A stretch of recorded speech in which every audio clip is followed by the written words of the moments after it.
Lighthouse keepers in the Northeast have gotten a special visitor. Volunteers with the Flying Santa program deliver gifts to Coast Guard and lighthouse workers who are isolated around the holidays as a show of appreciation for their work.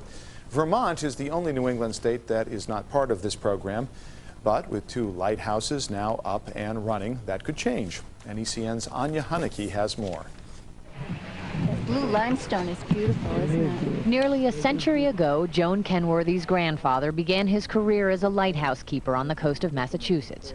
Joan, now a resident of Rockland, Massachusetts, was too young to understand much about his work, but she can still recall certain very potent details. You'd go in the tower and you'd smell that nice special, lighthouse gray smell. She also remembers that her grandfather's job was not an easy one. He barely survived the hurricane of 1938. His wife, Joan's grandmother, didn't make it. Certainly when you're out on some of these isolated islands, it was often dangerous. And often lonely, which is what prompted the creation of the Flying Santa program back in 1929.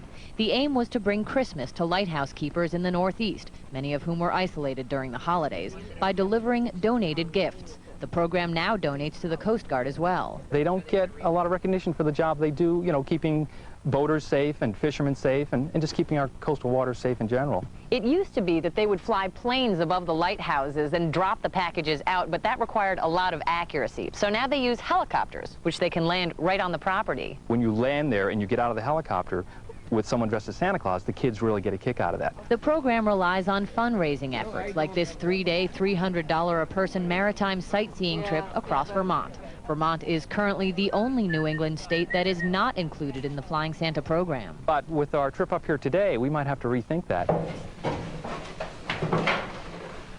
If Vermont is added to Flying Santa's rounds, the first and last stop will be at Rob Clark's Lighthouses. His family owns the only 2 original structures that have been relit, located on Lake Champlain in Alberg and Isle La Motte. Kind of unique. I don't think there's too many other people in the country who own 2 lighthouses, authentic ones anyway. Rob admits manning these structures can get lonely. There's not much of a party life involved in being a lighthouse keeper. Which is why he says a visit from St. Nick every Christmas would be more than welcome. In Alberg, Vermont, Anya Haneke, NECN.